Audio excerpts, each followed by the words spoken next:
To my channel. So আজকে তোমরা thumbnail দেখে বুঝেই গেছো যে কি আজকে আমি কি ভিডিওতে দেখাতে চলেছি। সো বেশি দেরি না করে চলো ভিডিওটা স্টার্ট করা যাক। আর তার আগে অবশ্যই তোমরা সাবস্ক্রাইব বাটনটা ক্লিক করে দেবে। So let's get into it.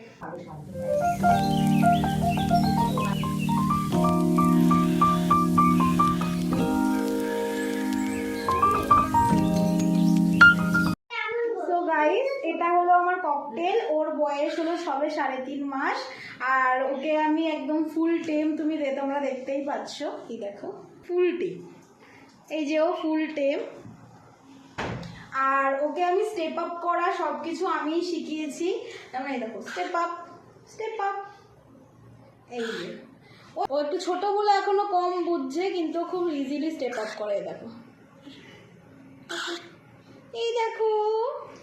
But এবার তোমরা কি করে ওকে শেখাবে সেটা বোঝায়। ও যখনই এইসব স্টেপ আপ বা কিছু করবে ওকে কিন্তু ট্রিট দিতে হবে। এই যে গাইস চলে এসছে, দেখো। এই দেখো গাইস, এটা হলো আমার টেম, পুরো টেম ককটেল। সবসময় ট্রিট দেবেন ওদেরকে।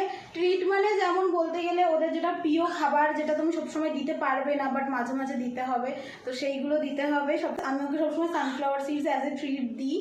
আসো শোনা, আমি তোমাকে দেখিয়ে দিচ্ছি তোমাদের। স্টেপ আপ, এই সানফ্লাওয়ার সিডস খাচ্ছে। Step up.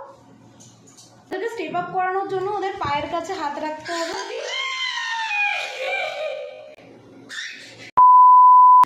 আর ওদেরকে স্টেপ আপ করানোর জন্য ওদের পায়ের কাছে হাত রাখতে হবে এরম ভাবে। আসো আসো, ঠিক আছে। এই যে স্টেপ আপ করো শোনো, এই যে এই যে এই দেখো, এ একটা চলে এসছে। এও খুব সুন্দর স্টেপ আপ করে। এ হলো ফিমেল আর এ হলো মেল। তো আমি দুটোর সাথে প্রচুর টাইম স্পেন্ড করি। আর বেশি বলতে গেলে এই পাখিটা আমার আন্টির পাখি, বাট আমরা সবাই ওকে একসাথেই ভালোবাসি। পাখিকে টেম রাখার জন্য আমি 3টে খুব ইম্পর্টেন্ট কথা বলতে চাই। একটা হলো প্রথমত সব থেকে আগে যে তোমাদেরকে কিন্তু পাখিকে টাইম দিতে হবে।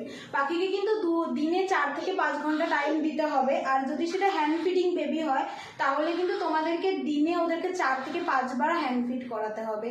সেটা তোমরা কত বড় পাখি কত কি সেটার উপরে ডিপেন্ড করছে। আর এ হলো যেহেতু 3 মাস হয়ে গেছে, আমি ওকে দিনে এখন একবার হ্যান্ড ফিড দিই, কারণ ও ধীরে ধীরে সেলফ ফিডে আসছে। আর তোমরা যদি হ্যান্ড ফিড কখন কোন পাখিকে কত ml করে দিতে হয় সেটা জানতে চাও তাহলে আমি সেটার উপরেও আলাদা করে ভিডিও বানিয়ে দেব। আর এবার সেকেন্ড পয়েন্ট, যে পাখিকে টেম রাখার জন্য কি করতে হয়, ওদেরকে ট্রিটস দিতে হয়। যেমন কি তোমরা মিলেট ইউজ করতে পারো বা সানফ্লাওয়ার সিডস। আর আমার পাখি মাঝে মাঝে খুব ভালোবাসে মুড়ি খেতে, তো অল্প একটু মাঝে মাঝে মুড়ি দিই। মানে ওরা যদি এই ট্রিটগুলো পায় ওরা বুঝতে পারবে যে কি ওরা যদি এই জিনিসগুলো করে ওরা কিন্তু ট্রিট পাবে। আর আমি আর একটা লাস্ট পয়েন্ট বলবো যে কি করে টেম রাখতে হয়। ওদেরকে সবসময় মানে তোমরা আস্তে আস্তে ওদের সাথে কথা বলবে, লাইক বেবি টকিং করবে, লাইক কেমন আছে সোনা, মানে এরকম করে বেবি টকিং করবে। আর ওদের যখন ওরা খাঁচার মধ্যে আছে না, তো তখন কিছুক্ষণ ওর খাঁচার পাশে বসে ওদের সাথে টাইম স্পেন্ড করবে। ওরা যত তোমাকে দেখবে তত তোমাকে চিনবে। তো সেইভাবেই। আর চেষ্টা করবে যে কি তোমরা সবসময় একটু কম এজের পাখি নাও, যেমন 3 মাস 3.5 মাস 4 মাসের পাখি নাও, তাহলে ওরা খুব তাড়াতাড়ি টেম হয়। কারণ ছোট পাখিরা খুব তাড়াতাড়ি শেখে। তো পাখিদের ডায়েট কেমন রাখলে ওরা ভালো থাকবে, তো সেটার উপরে যদি তোমরা ভিডিও চাও অবশ্যই জানাবে, আমি সব ডিটেলসে বলে দেব। আর পাখি খুব শান্ত প্রাণী হয়, ওদের সামনে যত তোমরা আওয়াজটা নিচে রাখবে তত ভালো, যত আস্তে কথা বলবে তত ভালো। ওদেরকে কখনো এরম করে ধরতে যাবে না, ওদের সব সময় এরকম পিক আপ করার চেষ্টা করবে, তাহলে কিন্তু পাখিরা কম ভয় পায়। পাখিদেরকে সবসময় একটা ছোট মতো নাম দেবে। যেমন আমার যে পাখিটা ছিল একটা প্রথম ককটেল, তার নাম ছিল কুকু। সবসময় 2 বা 3 অক্ষরে নাম দেওয়ার চেষ্টা করবে আর বারবার সেই নামটা দিয়ে ডাকবে, তাহলে তারা বুঝতে পারবে যেটা সেটা তাদের নাম। তো চেষ্টা করবে যে অনেক ছোট কোনো নাম দিতে যাতে তারা মনে রাখে। তো যেমন আমার ওর নাম পুচকি, ও কিন্তু জানে না ওর নাম পুচকি, কিন্তু এর আগে যখন আমার অন্য একটা পাখি ছিল যার নাম ছিল কুকু, ওকে কিন্তু বারবার কুকু বলে ডাকলেই ও সাড়া দিত।